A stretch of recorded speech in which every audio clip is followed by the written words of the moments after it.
kan. Khabar balik. Dia live balik. Assalamualaikum warahmatullahi taala wabarakatuh. Apa khabar saudara? Saya sekarang ni berada di bilik gerakan Don Sempang Renggam. Ini Sempang Jeram. Apa khabar puan saudara Rizal Saleh? Saya sekarang ni di dalam bahagian Bakri.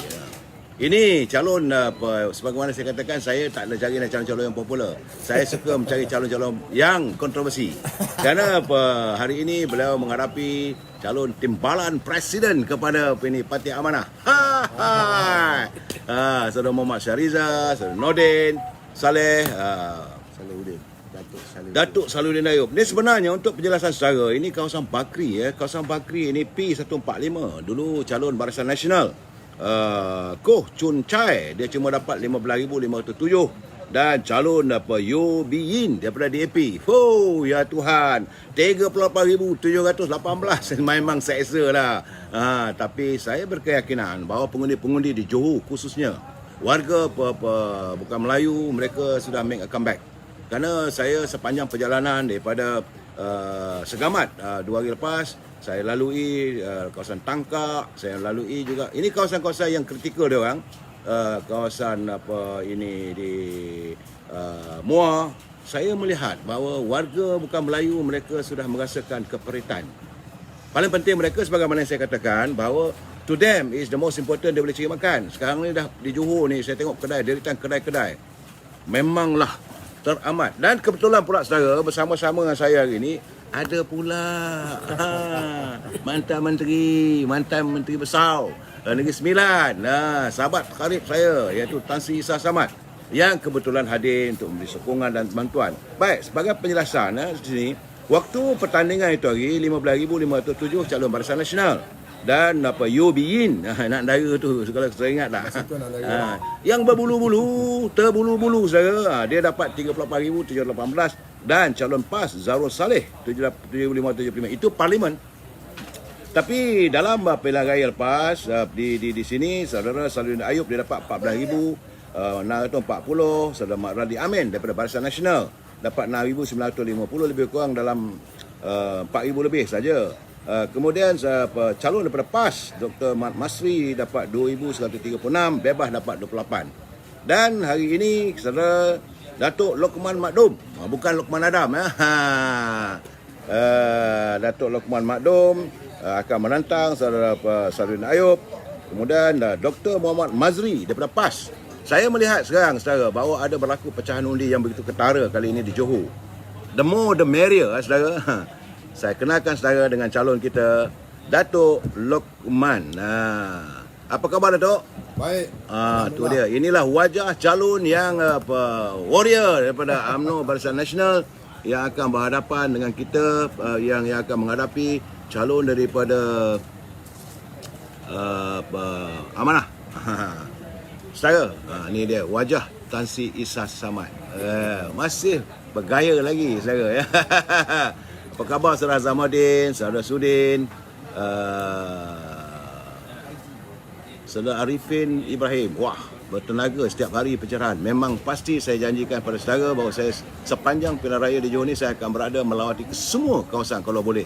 Sebab pertama sekali kita nak jumpa dengan calon-calon ni supaya mereka membuat akur janji dengan rakyat. Sebagaimana yang saya katakan saudara, kita tak mahu lagi hadirnya pemimpin atau wakil rakyat, sama ada ahli parlimen ataupun Dewan Negeri, yang berjanji lepas itu tak mengutarakan janji. Apa khabar Datuk? Can you have a sambut Datuk? Baik, alhamdulillah. Ya Datuk. Sihat. Ya, ni kita tanya Tan Sri Isa, macam mana pandangan you dan Johor ni Tan Sri? Saya tak pergi banyak tempat. Ya. Saya cuma berada di Sempang Jeram. Sempang Jeram. Sahabat saya dah Sahabat karib. Ya. Suasananya baik walaupun kawasan ini telah 3 kali kalah. Ya. Tapi sekali ini saya percaya tak mudah lah bagi mana-mana parti, khususnya yang incumbent yang untuk mempertahankan. Ya. Kerana Barisan telah letakkan satu jalur tempatan yang memang melegar di sini. Ya. Boleh kita harapkan menjadi pemimpin tempatan bagi masyarakat sini. Ya. Yang kedua, saya percaya, saya tengok dari segi beberapa tempat yang saya pergi, pengalaman sebagainya.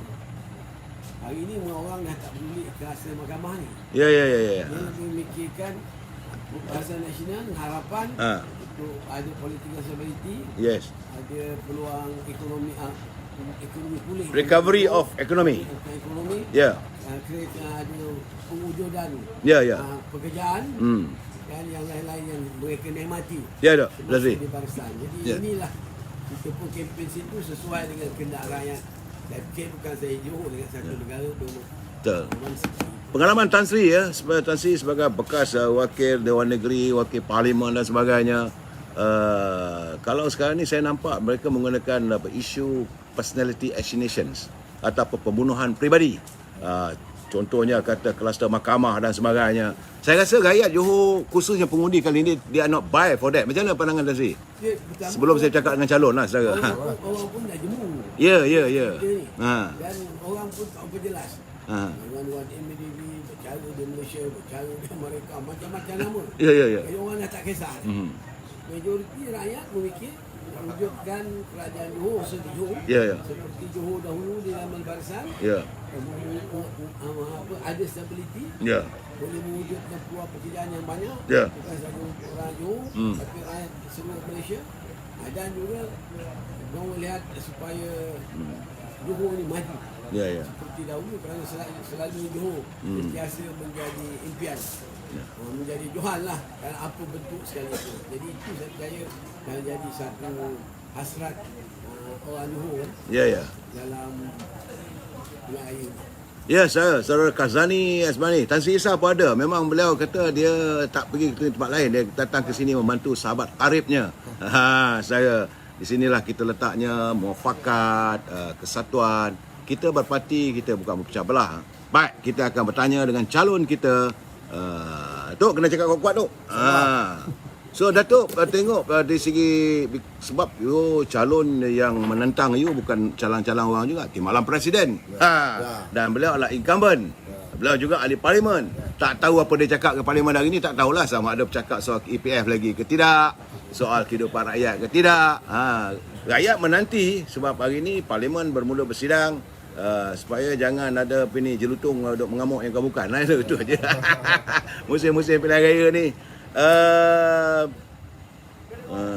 Nak tanya dengan apa Datuk, berapa lama Datuk tinggal di sini? Saya daripada kecil lah. Memang asal sini ya? Asal sini. Ini calon tempatan. Tempat mana kat sini. Ini tempat berikan ni pun tanah saya, mak ayah saya, mak saya berada kat sebelah. Ya. Memang asal orang Johor. Orang Johor, orang Muar, beranak kat sini. Oh. Kat sini. Saudara dengar saudara. Dia bila kata orang Johor, bukan orang Johor, orang Muar. Orang Muar. Johor tu Johor baru. Johor tu dan sebab kalau mereka selalunya Johor tu Johor baru. Sebut orang Muar. Orang Muar, orang Samperah. Apa harapan Datuk pada pengundi-pengundi ataupun rakyat di kawasan ini? Datuk kena ingat Datuk ya, Datuk akan insya-Allah kalau Datuk menang, Datuk tidak hanya menjadi wakil kepada Jeram kawasan Simpan Jeram ini, tapi Datuk juga mewakili warga Johor untuk memperjuangkan soal kehidupan mereka di Dewan Undangan Negeri. Sebab kita ni ada dua, satu Dewan Negeri, satu Parlimen. Parlimen itu seluruh Malaysia, tapi ini Johor khususnya. Saya melihat bahawa Yang Berhormat Datuk Hasni sedang berusaha gigih untuk memperbetulkan struktur ekonomi kita. Memanglah dalam waktu kita menagih, sebagaimana kata Datuk Hasni, dia tidak larat lagi dah. Dia kata nak menagih simpati daripada orang yang bukan sehaluan dengan kita. Jadi macam mana dasar-dasar kerajaan negeri mampu dibuat. Malahan saya melihat Duli Yang Maha Tengku Mahkota Johor pun menzahirkan keresahan baginda bagaimana melihat ekonomi di negeri Johor ini yang begitu mengelunsur daripada sebagai peneraju ekonomi dengan KDNK yang tinggi di negara kita ini, tiba-tiba Johor tersepit dan tertekan. Maklum sajalah persebelahannya Singapura. Datuk, boleh Datuk ceritakan sedikit tentang Datuk punya harapan? Okey. Ya. Harapan saya lah. Kuat sikit Datuk. Harapan saya ni dah lama dah sebelum dipilih jadi calon Barisan Nasional ni. Ya. Saya UMNO ni kecil sama besar ketua ni, saya memang UMNO dan kita melihat banyak berjasa benda yang dibuat oleh UMNO ni Barisan Nasional usulnya menguntungkan rakyat di Johor. Jadi harapan saya di Dun Sembajam setelah dipilih menjadi calon, saya melihat di Dun Sembajam ni dah 3 kali kalah dalam pilihan raya. 3 kali Barisan Nasional tidak dapat mempertahankan kursi lah. Dia bercampur isu-isu macam-macam lah. Tapi tak adil untuk pengundi-pengundi di Sembajam. Selepas wakil rakyat yang dipilih itu, rata-rata tak menguntungkan rakyat di Sembajam. Dulu kita panggil di sini Sungai Abong. Oh, Sungai Abong. Ada persepadanan Ya. yang disebut Sembajam. Ya. Jadi dulu pilihan raya yang ke-12 Ya. PAS menang di sini. Oh, ini kau sebab itulah. Pakatan Rakyat. Sebab kalau tengok dari segi undian pun 7,575 parlimen undi untuk PAS. Mana sini antara lobok PAS lah ya. Bukan lobok PAS. Ya. Di sini PAS menang pun pasal pengundi Cina waktu itu dimainkan oleh sentimen perkauman yang begitu kuat oleh DAP. Ya. Jadi waktu itu sengaja tidak meletakkan calon lain. Dan ketika itu apabila PAS bertanding berlawan dengan Barisan Nasional, waktu itu disebut no BN. Jadi segala undi dituang kepada PAS. Ini Pakatan Harapan kan? Masa itu Pakatan Rakyat. Pakatan Rakyat. Kemudian pilihan raya ke 14. Itu pilihan raya ke-12. Wih. Kita kalah lah Barisan Nasional. Ya. Kemudian pilihan raya yang itu, pilihan raya yang ke-13, Ya. sekali lagi usaha DAP waktu itu dia support PAS ni untuk mengalahkan UMNO. Maknanya dia menaik kekuatan UMNO satu demi satu. Okey. Dan secara kebetulan ada perbezaan sikit dalam pilihan raya ke-14. Jadi maksud saya di sini kalau saya terangkan di sini perbezaan ni macam ni. Tahun 2013, pilihan raya 2012, pilihan raya 13 PAM dapat majoriti yang begitu baik, tinggilah ketika itu. Sebab dia memang kata-kata dapat undi daripada pengundi Cina. Ya, Dok. Kemudian pilihan raya ketiga berlaku benda yang sama. Tambah lagi ada isu yang begitu hebat, tsunami politik yang mengentam Barisan Nasional ketika itu, lagi hebat. Tetapi tuan-tuan, saya kat luar sini Datuk, saya beritahu, kalau PAS dapat undi yang besar pilihan raya 12 ke 13, tetapi dalam pilihan raya yang ke-14, waktu itu yang ada isu Barisan Nasional. Barisan Nasional yang ada isu. Tapi yang kalah teruk daripada PAS yang mempunyai undi yang berbelah-belah ribu, jatuh 2,136 tak pasal-pasal. Jadi maknanya selama 2 penggal yang lepas ni, orang yang menyokong PAS ni, yang beri undi pada PAS ni adalah kena digunakan oleh DAP. Bila DAP dalam Pakatan Rakyat dia dapat pecahkan pada baik dengan pada pecahkan pada dia dapat amanah, maka dalam pilihan raya ke-14 dia meletakkan calon amanah sepilihan daripada PAS. Maka PAS terus ketinggalan. Jadi PAS kalah dalam pilihan 14 daripada Barisan Nasional ketika itu dengan majoriti yang tu begitu banyak. Jadi maknanya kekuatan PAS kita dapat ukur di situlah. Jadi kemudian dalam pilihan raya yang ke-14 itu semua anda tahulah rata-rata keputusannya tidak memihak pada Barisan Nasional. Proses pemilihan yang berlaku dia tidak menguntungkan pengundi-pengundi Semenjerang. Kita hanya munculkan kerajaan jadi pembangkang yang tak boleh nak bantu bangunkan Semenjerang. Ketika itu kerajaan dia. Kemudian selepas pilihan raya 14, walaupun pembangkang masa itu menang, PAS menang, dia tak dapat juga nak berkhidmat dengan baik di Semenjerang sebab ketika itu pilihan raya 14 yang Presiden Wakil Rakyat ni, incumbent ni, dia jadi ahli parlimen di Hulai. Dia timbalan Presiden Amanah Malaysia. Jadi menteri lagi. Jadi pengundi di Sembajam ni bukan dia tumpuan dia nak jagalah. Daripada dia adalah kita sibuk. Jadi dia ahli parlimen Hulai. Timbalan menteri pula. Menteri pula. Jadi tadi tak ada penikmat kecuali beberapa orang yang rapat dengan calon buang ni lah. Tak apalah. Tetapi kita jadi rugilah kalau kita tak beri kesedaran, kepahaman pada pengundi. Kita jangan sia-siakan undi kita kerana kita mengundi kerana sentimen kebencian. Jadi sekali ini Barisan Nasional comeback. Walaupun majoriti dalam pilihan raya yang ke-14 tu Barisan Nasional tumpas dengan majoriti 7,900 lebih, banyaklah. Tetapi itu tak menghalang saya untuk yakin yang kita boleh menang. Sebab dulu dalam pilihan raya 14 Tanjung Piai kita kalah 500. Pilihan raya kecil kita menang 15,000. Tak terfikir dalam fikiran kita. Jadi maknanya kenapa benda ni berlaku? Kerana pengundi di Tanjung Piai sedar bahawa mengundi Pakatan Harapan ni tidak menguntungkan. Tak menguntungkan. Berubahlah benda tu. Selain daripada kita tahu dia tak menyempurnakan janji dan manifesto, dia permainkan manifesto dagangannya, dia semua tak menguntungkan. Jadi harapan saya, pengundi-pengundi di Semenjerang ni kena sedarlah. Janganlah buang undi tak tentu arah. Dan baru-baru ni pula, proses politik ni, apabila UMNO dengan Muafakat Nasional jalan begitu baik, sebelum bersatu keluar daripada PH, Dan saya yakin sebab keputusan di Pilihan Raya, Bersatu melihat ini amat berbahaya pada kedudukan Bersatu yang berada dalam PH. Saya pun tak terfikirkan si Mahyudin boleh keluar berlekai dengan Tun Mahathir. Saya pun tak terfikir yang Azmin Ali boleh yang tuduh sebentar dengan Anwar boleh keluar daripada Anwar. Tak terfikir lah. Jadi dia ini masuk, matlamat pertama ni pecah perintah. Akhirnya kerana masuk tu dengan peluang dia berkuasa sebagai Perdana Menteri, lantikan pada Menteri PAS dan sebagainya ni, menyusun kabinet dia, akhirnya Tan Sri, dia akhirnya penghujungnya bakat Malaysia itu berkecah. PAS terperangkap sekali lagi. Jadi saya nasihatkan pandangan saya, orang yang menyokong PAS, pada saya PAS ni digunakan saja kerana kita tahu PAS mempunyai jentera yang dah dilatih bertahun-tahun untuk berkempen. Sebab di Samandera ni saya tengok yang buat kerja ni semua orang PAS. Jadi Bersatu ni pandai dia gunakan PAS dari segi missionary. Dia gunakan tu. Itu pandangan saya lah. Tapi ini yang perkara yang sama akan berlaku lagi kalau tuan-tuan yang mengundi-undi di luar sana mengundi lagi Perikatan Nasional ke, apatah lagi mengundi Pakatan Harapan, perkara yang sama akan berlaku di Dun Samandera.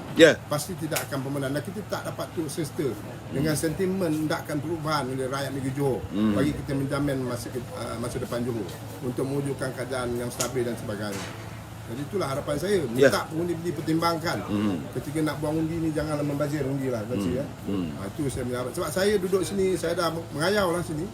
Saya tahu semua lah, kalau saya naik motor saya boleh pusing satu sama jeram ni. Jadi semua kawan-kawan, memang UMNO stay menyokong Barisan Nasional, menyokong kita, memang stay menyokong kita. Tetapi yang atas pagar saya yakin dengan perubahan politik, dengan PH yang tidak menepati janji, memainkan janji, memainkan manifesto, dengan percakaran sesama sendiri, kita rakyat dah beri kuasa, dah beri kuasa bentuk kerajaan, dia masih lagi bergaduh, merebut jawatan, pecah-pecah, tumbuh lagi patuh. Ini semua tindakan-tindakan pimpinan PH PN yang tidak menguntungkan pengundi-pengundi di Samandera. Saya minta ubahlah pada kali ini. Kena sokonglah Barisan Nasional. Sebab Raja Kamal Raja Bazlan daripada Sungai Petani, apa khabarku? Ni kita terima kasih. Dia kirim salam, mendoakan daripada Sungai Petani. Pan-Pam ni saudara Portland, sabar Portland, jangan marah. Kali ini pemilihan kali ini kita mencari calon yang terbaik, bukan untuk sekadar mendapat jawatan, bukan sekadar untuk menjadi warga kayangan, saudara. Yang kita cari kali ini adalah pemimpin berjiwa rakyat dan berkhidmat untuk rakyat. Sebab kesan daripada pandemik ini virus corona, kesan daripada merudumnya ekonomi dunia, dan kesannya daripada peperangan yang berlaku sekarang ni antara Rusia dan Ukraine, tentulah negara kita juga akan terjebak sama dalam sektor ekonomi. Tapi kalau kita tidak bersatu hati, kita mempunyai satu kerajaan yang tidak stabil, maka kesannya pada rakyat. Sekali lagi, saya nampak kali ini saudara, wakil-wakil daripada UMNO Barisan Nasional, mereka mungkin dilatih ke atau kesedaran ke, saya tak tahu. Tapi saya tak nampak mereka menyerang secara peribadi pimpinan-pimpinan, sama ada daripada Pejuang ke, daripada Muda ke, daripada Keadilan ke, ataupun daripada PBM ke. Saya sepanjang yang saya hari ini dah masuk hari ketiga, saya hari keempat, mereka tidak menyerang bagaimana pimpinan yang mereka tu sedia lah, mereka menyerang secara peribadi, kluster mahkamah, kluster itu, kluster ni. Tapi saya lihat senada, apakah sebelum ini ada pertemuan mengatakan yang Menteri Besar kata kita jangan serang diorang, kita nyatakan, apakah ada begitu? Kita ni UMNO ni, Datuk, kena kuat sikit tu, suara tu. Kita UMNO ni Datuk, Barisan Nasional ni, kita kan nak ngata orang. Ini PA ngata orang ni, PA dia orang. Dia sama dia pun dia mengata. Jadi kita nak rujukkan sebuah kerajaan yang asal nak mengata fitnah tu, kita tak nak. UMNO ni disiplin, Barisan Nasional disiplin. Saya dididik oleh sedap dia. Tak apa. Pada sebab besar, saya bercampur dengan Tan Sri Samad. Cari air lah, manalah diorang tak jaga calon lah diorang ni. Ini bilik gerakan pun tak bagi air untuk calon ni. Apalah diorang ni.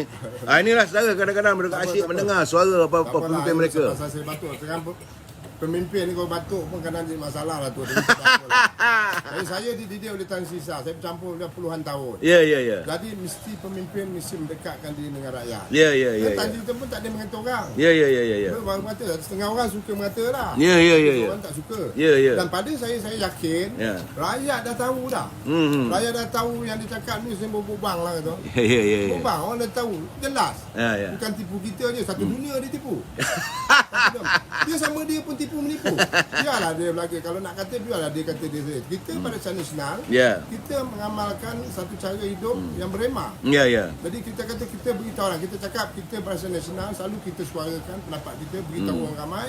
Kita telah ada bukti. Kita kalau memimpin memang kita membangunkan negeri, membangunkan negara dan keadaan yang baik. Kita buat yang baik. Tapi diorang ni tak ada jadi salah orang. Itu memang PL orang. Tapi PL Barisan Nasional tak ada arahan pun ke tentang. Tapi kalau orang tanya saya, mentan patutlah. Macam saya ni, buat apa kita nak ambil wakil rakyat ni? Macam yang Muhammad Datuk Saludin ni, dia dah jadi ahli parlimen Pulai. Kemudian jadi adun di Semenjeram. Jadi yang tuan-tuan nak bagi dia lagi, buat apa? Bagilah saya. Dia pun tak hilang kata YB dia. Kongkong saya boleh berkhidmat di Semenjeram. Orang dia berkhidmat di Pulau. Pulai. Kita bagi-bagi yang kita sebut nak bagi dia kerana dia timbalan presiden, buat apa? Betul. Jadi kita parti mengundi pilihan raya bagi wakil ni bukan nak bagi kuasa ke orang tak tentu orang. Dia ada mengayau je satu Malaysia. Dia betulkan ahli parti dia nak buat itu, nak buat ni. Ayah tuan-tuan jadi apa? Ya, ya. Minum dok. Saya pun kalau Datuk dia bakar saya beritahu lah. Saya pun nakal juga. Saya dengar sedari bicara daripada calon ni, dia kata, bagilah saya undi, dia kata, baik saya buat kerja. Itu maksudnya saudara. Lain tidak adalah sekarang untuk mereka memberi khidmat bakti. Saudara jangan risau, saudara. Calon ni saya rasa kalaulah tidak didengungkan di Parlimen pun, Dewan Undangan Negeri Johor pun kali ini akan berdengung dengan isu KWSP ni. Saya tahu warga Johor juga banyak terkesan. Ya, menuntut agar pengeluaran kumpulan wang simpanan pekerja ini dapat dikeluarkan. UMNO, ini suara amat. Sebab itu saya merasa hairan bagaimana Parlimen hari ini pun tak bercakap lagi. Saya sedih lah apabila kalau pemimpin, malahan ahli parlimen daripada UMNO pun tak bercakap. Ini masalahnya. UMNO bercakap gurang-gurang. Ya, ni kerajaan yang ada ni, kerajaan campur kaki ke nikat sebelah. Tapi tak apalah, ke nikat pun masih boleh sebelah boleh sepak. Ya. Kerajaan kaki kena ikat sebelah. Memang pun. Bagaimana yang dialami oleh Datuk Asni lah. Semua. Kerajaan ni politik tak stabil. Di Malaysia ni tu, Agung mengganti dia tak sampai sepenggal, tak sampai 5 tahun bertukar Agung. Perdana Menteri kita pakai 3 orang dah bertukar. Kemudian Menteri Besar Johor dah 3 kali, tak lambat semenggal, 3 kali tukar. Bertukar-tukar. Dan memang jelas politik tak stabil. Ya. Jadi Datuk Asni fair lah. Dia kata buat apa dia duduk situ. Tapi dia nipu kan dia dapat jawatan, dia tinggalkan Johor, dia pedulikan negeri Johor pembangunan ekonomi kepentingan dia tinggal. Jadi jawatan dia sampai setahun lebih dia boleh berkuasa. Lepas tu dia tuduh kita, dia kata gila kuasa. Gila kuasa ni macam Anwar Ibrahim. Anwar Ibrahim ni dah menang dah PA dekat polisi. Tiba-tiba dia letak jawatan di parlimen, dia tensi kan. Anwar Ibrahim tanding. Itu gila kuasa lah. Dia tak sabar. Tak ada keperluan pun sebab tu ketika itu yang beza dia. Kita kat sini kalau kita gila kuasa, kita memang megang kuasa jadi Menteri Besar. Ya. Okey, ni apakah Datuk akan membawa juga ni ada masuk line pula ni. Datuk, saya online Datuk. Saya online, I will call you back. Itulah setengah saya buat live ini, kawan-kawan telefon saya, dah bertanya khabar, mungkin beliau nak bikin salam, tapi saya tak boleh nak masuk dalam live saya ni. Orang popular. Tidak. Pun dah ramai tu kan. Setara bersama saya yang sebagai kata Tan Sri Shah, saya pun nak tanya kat Tan Sri Shah ni tentang kumpulan wang simpanan pekerja ni. Pertama sekali saya nak tanya Datuk dulu, apakah Datuk akan memperjuangkan juga isu KWSP dalam Dewan Negeri? Kalau Dewan Undangan Negeri membuat usul bahawa pengeluaran wang simpanan pekerja ini 10,000 secara tuntas ini dapat diutamakan, saya rasa paling-paling tidak pun Yang Amat Berhormat Perdana Menteri pun dia kena dengar juga orang Johor dah bersuara. Orang tengah susah. Ya, orang tengah susah. Besok kita kumpul lagi. Ya. Carum lagi. Tapi kalau dah selesai tu separuh mati ni macam mana nak kerja pun tak produktif ni. Ya. Sakit macam beban masalah kadang konflik ni kan. Ya. Tak ambil timbang kan ada kala-kala. Sebab pemimpin kita ni bosku cadangkan tu lagi menurut betul tak? Ya. Jadi dia tahu dia rasa cita rasa rakyat. Tapi Abah Prihatin Johor dia kata dia yang mengeluarkan EPF ni. Dia tiru. Abah. Dia tiru. Sebenarnya saya beritahu, masing-masing nak pakai cerita Abah lah, Pak Lon ni semua tak boleh. Datuk Najib ni bosku ni orang beri dia title tu. Dia sebab dia menjadi zaman sekarang tu. Yang lain ni Abah lah, Abah sayang, Abah siapa lah. Ini kalau kita nak tahu tu sabarlah sikit. Saya nak tanya dengan Tan Sri Issa ni tentang apa kata calon kita tadi, kerajaan kena ikat kaki sebelah. Boleh Tan Sri nyatakan apa pandangan Tan Sri? Sebenarnya apa yang disebut Kuat sikit Tan Sri, suara tak apa ni. Saya tak. Sebenarnya apa yang disebut oleh Datuk Lukman tu ada kebenarannya. Ya. Kerana Perdana Menteri kita Datuk Ismail dia jadi Perdana Menteri bukan macam Datuk Najib jadi. Bukan macam Pak Lah jadi. Tuan Mahathir jadi. Dia jadi Perdana Menteri yang memang pergerakan politik tak stabil. Jadi dia separuh. Jadi dia terpaksa mengimbangkan. Bukan separuh Tan Sri, ciput Tan Sri. Yalah, separuh sebab jadi maknanya dia terpaksa nak imbang. Jadi rumit tu. Saya percaya itu Datuk Ismail Sabri terfikir dia akan panggil Pilihan Raya. Sebab tak boleh jadi menteri jadi. Siapa nak jadi menteri besar Johor kalau majoriti satu? Tak ada. Pengalaman Tan Sri sebagai menteri besar dulu kalau macam ni macam mana agaknya? Memang rumit lah. Memang rumit. Rumit ya? Rumit. Pasal pengalaman saya. Kalau kita politik tak stabil, orang politik menyelesaikan masalah politik. Pembangunan tu dah tertinggal. Pasal kita nak selesaikan politik ni. Nak selesaikan politik, boleh dalam, bukan boleh selesai sehari dua. Jadi ini yang masalahnya. Macam KWSP. KWSP ni masalah apa? Masalahnya pasal idea datang daripada Datuk Najib. Kalau datang KWSP ni datang daripada Isa Samad, kerajaan terima. Bila datang pada Datuk Najib dengan cadangan-cadangan dia, bila orang tolak dia beri cadangan macam Datuk Lukman tadi. Kalau besok orang keluar Datuk Najib dah buat. Dia dah buat. Kalau kita banyak projek KWSP boleh cover yang hilang. Tapi sebab dia tu Datuk Najib, itu yang susah bagi kerajaan nak ikut. Kalau dia ikut pun macam kita kata 10,000, dia bagi berapa ribu. Jadi tak ikut 100%. Tentulah dia malu nak ikut pandangan. Tapi kalau jantan untuk kepentingan rakyat, tak ada apa. Beri. Itu pandangan saya. Okey. Datuk Lukman, saya live ni juga saya akan record Datuk. Saya macam mana live saya yang lain. Apa yang ada ni Datuk saya simpan. Sebab besok bila Datuk andainya Datuk berjaya jadi wakil rakyat, kalau Datuk tak menjalankan tugas dan tanggungjawab sebagai wakil rakyat, lunyai Datuk saya kerjakan nanti. Betul lah. Betul ini ada bukti. So apa janji Datuk pada rakyat di Simpang Jeram ni? Okey, saya melihat senario di Simpang Jeram. Aku janji ni Datuk. Saya buat benda, saya tengok baru-baru ni kita dah benarkan pengundi-pengundi baru ni 18 tahun untuk menjadi pemilih. Bila betul semua kita beri tumpuan juga. Selain daripada aktiviti biasa, kita beri tumpuan pada golongan pengundi baru ni. Jadi saya fikir memang kita kena buat macam saya ni, kena buat, saya beri tumpuan lah. Daripada tugas wakil rakyat seperti biasa tu, yang mana kita tahu apa tugas wakil rakyat yang biasa tu, yang lama tu okey lah. Tapi sedikit lebih fokus saya pada generasi baru. Jadi saya tengok berat, saya pun sebelum jadi calon ni pun saya dah buat bola lah.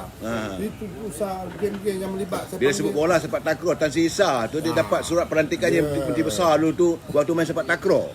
Saya ini dulu tak masa beliau jadi masa anak-anak muda dia main sepak takraw dia tu.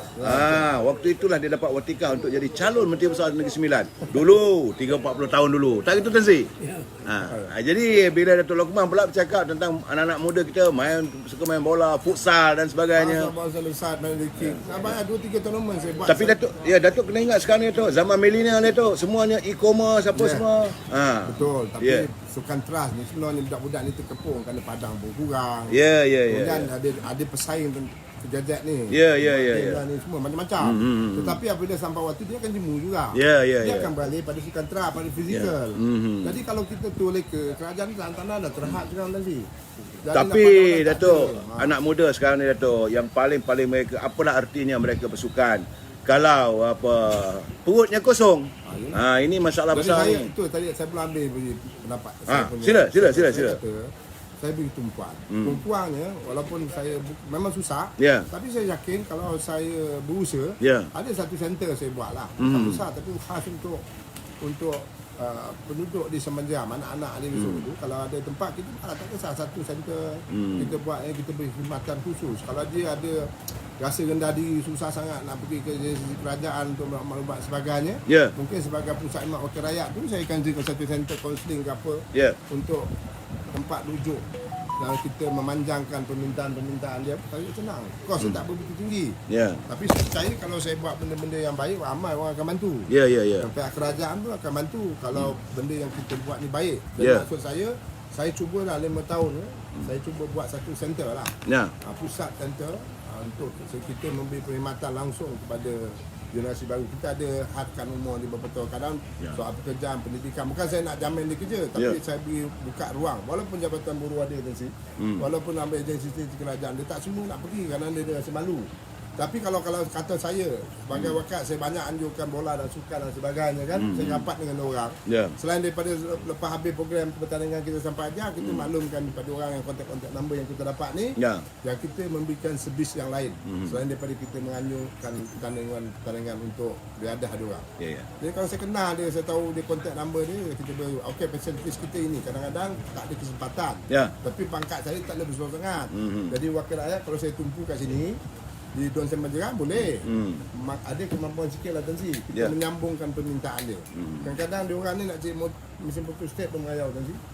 Dia malas kerana tak ada. Kadang-kadang dia isi borang, kadang borang tu dia hantar, rupanya yelah, ada yang pakai online, ada pun kadang-kadang dia tu. Jadi kita nak tempat yang dia rasa selesa. Mana kalau saya wakil rakyat, dia tahu saya mesra generasi muda, mudahlah kita. Bantu dua pelawak yang akan membantu. Ini perlu diwujudkan di pusat khidmat wakil rakyat. Kita tak perlukan ruang yang besar. Yang besar perkhidmatan kita. Saya fikir itulah fokus saya lah pada generasi. Yang lain seperti biasa lah. Macam kata orang kata apa tu kan orang Pujang ni berlaku kejadian dalam sebelum penamaan calon. 14 buah rumah kena. Saudara Syam pergi tu lagi Kita tahu saya bukan ada duit nak pergi betul rumah. Nak betul rumah. Tapi sekurang-kurangnya sebagai tanda simpati, meringankan beban, bolehlah kita bantu berapa yang mampu. Tetapi kita memastikan waktu kita datang tu, kita kampung pengundu ada, dia kita beri khidmat, pastikan laporan pada Jabatan Kerajaan Sekat itu dibuat dan pelaksanaan pemulihan yang kerosakan ni buat pada kadar segera. Itu maknanya wakil rakyat. Belum jadi wakil rakyat pun kita dah mula buat kita tu kita pergi tu hari. Kalau ada YB kita dah ada don ini, memang kita Bahasa Nasional dapat, pasti saya akan dapat memberi peringatan. Mudah untuk saya bertindak langsung dengan Jabatan Kerajaan menguruskan kepentingan rakyat. Saudara teman-teman pelayar semua, saya nak ingatkan kepada saudara, pencerahan ini adalah berhubung dengan calon daripada Simpang Jeram. Bukan cerita YNDB saya. Ini kita cerita tentang rakyat. Saya harap yang bab 1MDB yang nak berlasah dua kat parlimen 9.30 malam. 9.30 malam waktu saya live. Kalau tak betul, kita berlasah cukup-cukup. Kalau betul, kita kena kata betul. Kita mesti bersetuju untuk tidak bersetuju. We must agree to disagree. Saya tak ambil kisah sama ada saudara penyokong daripada keadilan ke, saudara penyokong daripada PAS ke, saudara penyokong daripada DAP ke, ataupun saudara penyokong hardcore UMNO. Saya tak ambil peduli. Yang penting pada kita dalam musim-musim sekarang ini, kita harus menyuarakan suara kebenaran. Sebab rakyat dahagakan kepimpinan, rakyat begitu dahagakan pembangunan. Kerana mereka hidup terkepung begitu lama saudara. Saya katakan beberapa malam dulu saya kata yang tergolek tepi jalan tu anak-anak muda yang berkelulusan daripada insinyur lah macam-macam, tapi mereka tak ada pekerjaan, terpaksa membawa motor Grab, menghantar makanan apa semua. Akhirnya mereka graduan ini terpaksa jadi office boy saja, bukan lebih teruk daripada office boy. Dan yang malangnya kadang-kadang dalam hujan, tergolek tepi jalan, mereka tak ada sokso, mereka tak ada EPF, tak ada insurans dan sebagainya. Itulah keadaannya sekarang. Jadi kita mengharapkan adanya pemimpin seperti Datuk Lokman ini dapat melihat bagaimana perjuangan untuk rakyat bukan hanya untuk pembangunan semata-mata. Daily life. Mereka perlukan wang untuk kehidupan. Bukan datang daripada poket Datuk Lokman. Tapi inisiatif sebagai pemimpin. Pemimpin harus memimpin, bukan dipimpin. Pemimpin harus memimpin, bukan ditegur. Pemimpin bukannya nak berpalu-palu kompang dan sebagainya. Besok kalau dah palu kompang dengan bunga mangga, dia kahwin lagi, anda marah kat dia. Terangkan anda juga yang mengalu-alukan mereka dengan break carpet dan sebagainya. So jadi bagi saya pemimpin harus memimpin. Tak gitu tu? Jadi waktu yang sama yang diharapkan oleh rakyat adalah kepimpinan. Saya 2-3 bulan lepas apa saya menyatakan tu. Kita tidak mahu adanya lagi pemimpin yang tahun pertama tu bila jawab telefon laju je kalau rakyat telefon. Kali kedua alhamdulillah, masuk kali ketiga telefon dah putus, masuk air dan sebagainya. Rakyat marah. Apakah Datuk akan bersikap begitu atau Datuk akan pastikan dia punya hotline akan ada dengan pegawai-pegawai you? Sebab rakyat rindukan pemimpin yang serve. Kalau tempoh 5 tahun itu, 5 tahun lah dia servis. Bukan 2 tahun saja, lepas 2 tahun macam tak ada. Berbeza dengan macam Tan Sri Isa. Saya bukan nak puji, beliau jadi wakil rakyat di Teluk Kemang apa semua, telefon pukul 3 pagi pun ada. Cuma apakan daya sudah pemimpin silih berganti. Boleh Datuk janjikan pada rakyat sini, telefon Datuk selama 5 tahun dah akan on. Bukanlah pukul 3 pagi Datuk kena turun juga kan, bagilah rakyat juga, bukan, tetapi akan disantuni masalah rakyat. Sila Dok. InsyaAllah. Dalam 5 tahun ni saya belajar daripada, saya melihat apa yang berlaku lah. Jadi saya tengok memang kena buat lah. Saya kata patah kata Tan Sri, saya calon baru, saya putih lagi. Ya. Jadi saya pun selalu dengar Tan Sri cakap, kita jangan politik sepanjang masa lah. Ya. Jadi bagi saya jadi wakil rakyat di Simpang Jeram, dia saya buat kerja jaga masyarakat lah. Ni pengundi Datuk ni, saudara Chun Yin Wang. Dia tanya, kampung yang Datuk live ni bila nak dibangunkan? Apa masalah tu? Kita dah itu bangun ni, kita tengok tak berhenti-henti, bangunan datang lah sini. Ya. Banyak. Tak, ini Chun Yin Wang saya yakin mesti orang sini sebab dia tahu tu bila nak dibangunkan tu. Takkan saya nak buat ni, tauan ni nak buat lapangan terbang kat sini. Ikut kesesuaian lah. Kesesuaian. Dia kata apa, kalau orang sini tengok daripada bandar sampai ke Bakinan, tapi ikut proses lah. Ya. Masuk tempatan dia ikut proses, mohon lah. Buat perumahan, ada commercial center banyak tumbuh. Kalau bandar Baki ni dah berubah dah sebenarnya.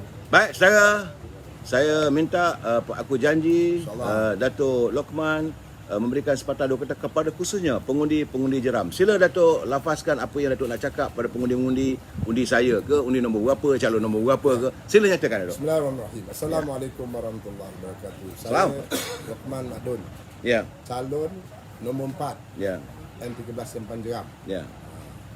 Saya minta termasuk pengundi-pengundi yang biasa mengundi, dan pengundi-pengundi baru mengundi, yang baru mendaftar, undilah saya calon yang mewakili Barisan Nasional dalam pilihan raya 12 bulan Mac ini, untuk saya bersama-sama dengan pucuk pimpinan kerajaan negeri untuk mewujudkan kestabilan masa depan negeri Johor bagi kebaikan rakyat dan negeri Johor.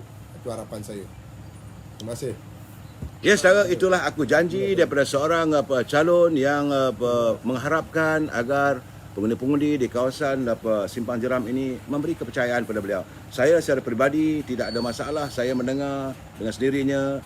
Sebab tu saya pesan pada saudara, bila saya interview live ni, saudara tolong tengok anak mata setiap-tiap calon ini. Anak mata itu paling penting sebab sama ada kenyataan itu ikhlas atau tidak. Tapi saya melihat gerak-geri wajah dan juga mata yang dilapaskan oleh Datuk Lokman begitu mengharapkan agar anda memberi sokongan, dan insya-Allah dia jelas mengatakan dia janji 5 tahun dia akan servis sepenuh-penuhnya untuk rakyat. Kerana saya yakinlah UMNO perjuangannya tidak lain tak bukan dari rakyat untuk rakyat. Kita jumpa lagi. InsyaAllah saya akan ke Batu Pahat sebentar lagi. Semoga perjalanan saya tidak tergendala. Doakan perjalanan saya. Wabillahi taufiq wal hidayah. Assalamualaikum warahmatullahi wabarakatuh dan selamat tengah hari. Terima kasih.